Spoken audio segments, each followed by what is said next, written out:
VII,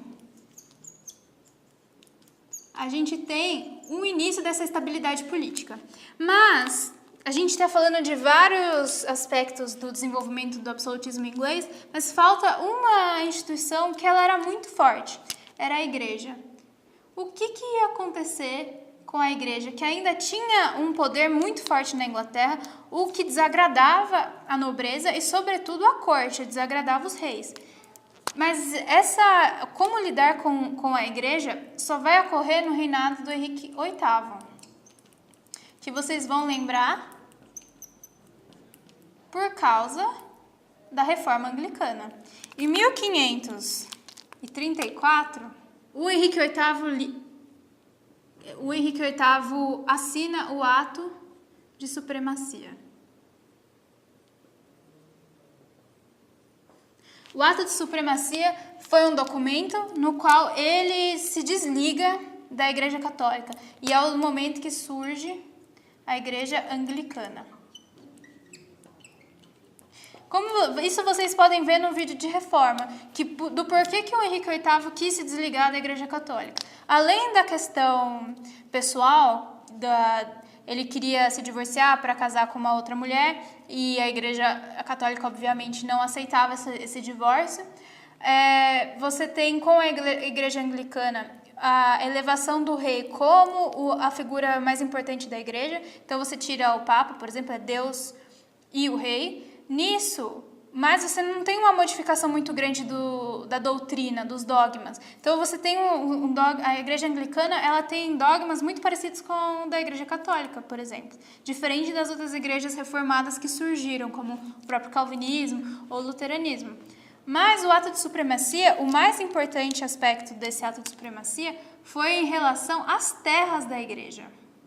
E é a partir daí que a gente vê essa aliança e essa manipulação do parlamento. Por quê? Porque nesse período todo o parlamento estava ativo. Mas o que o rei conseguiu fazer com as terras? Ele encaminhou parte das terras à nobreza, que conseguiu produzir mais cercamentos, por exemplo, que conseguia lidar com aquela terra e a produção daquela terra. Além disso, com o dinheiro que o rei tinha, ele passou a investir na burguesia.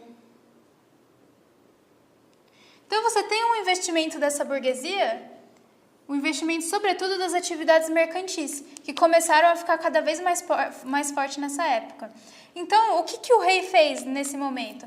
Você compra duas partes do parlamento. Você compra tanto a Câmara dos nobres, quanto a Câmara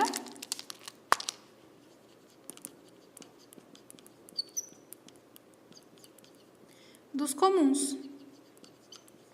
Então, o que o rei faz? O rei ele passa a manipular tanto a nobreza quanto a burguesia com as terras, com o lucro, com o dinheiro que ele angaria. Então, dessa forma, por isso que o absolutismo inglês ele conseguiu ser legitimado pelo parlamento, porque o parlamento também tinha negócios a fazer com o rei. Então, você tinha essa perspectiva quase casada entre o parlamento e o rei.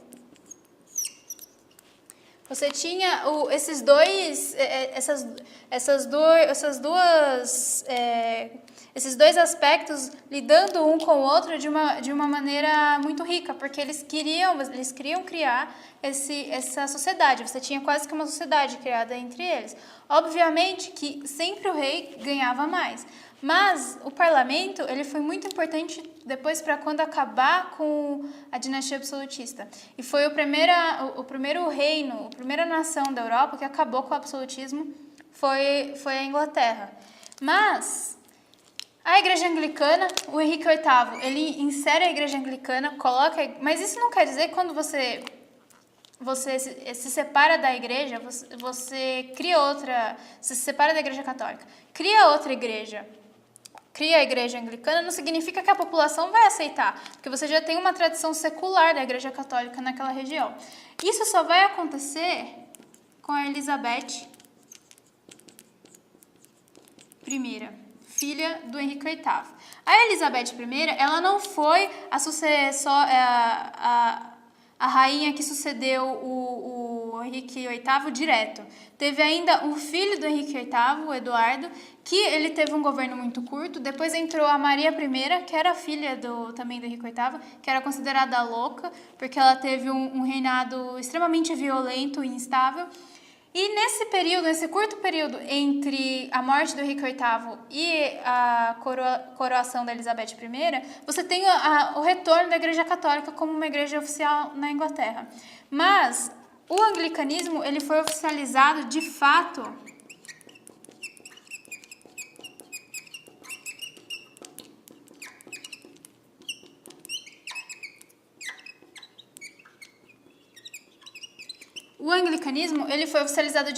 no reinado da Rainha Elizabeth. E foi quando o absolutismo na Inglaterra teve o seu apogeu.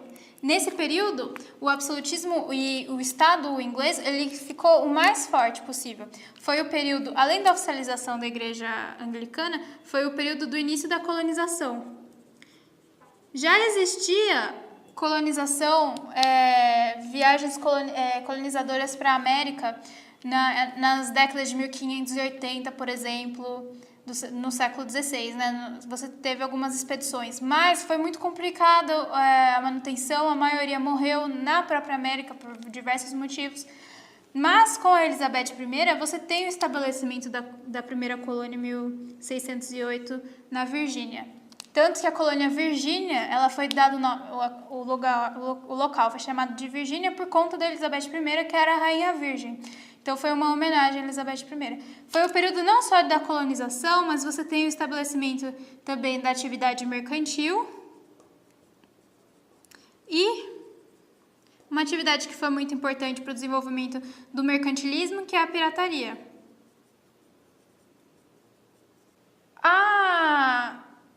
O absolutismo inglês, nesse período da Elizabeth I, a gente tem o fortalecimento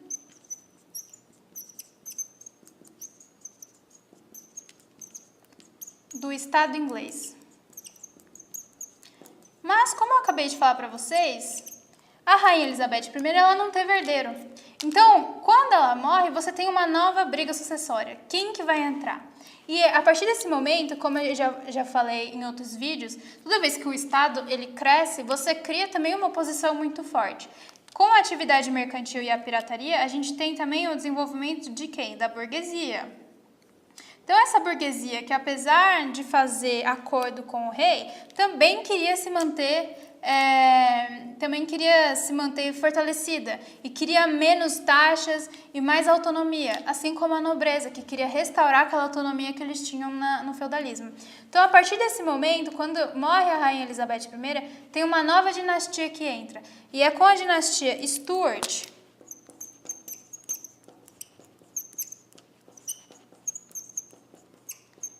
que passa a ter a decadência do absolutismo inglês, muito por conta do que vai acontecer posteriormente com as revoluções burguesas. Então você tem nesse período, quando a gente fala do absolutismo inglês, o apogeu do absolutismo inglês é aqui. A gente tem o apogeu com a Elizabeth I, com a dinastia Tudor. A partir da dinastia Tudor, com o surgimento da dinastia Stuart, a gente tem uma decadência desse absolutismo e o desenvolvimento das chamadas revoluções burguesas, mas que a gente só vai ver no vídeo sobre as revoluções burguesas na Inglaterra.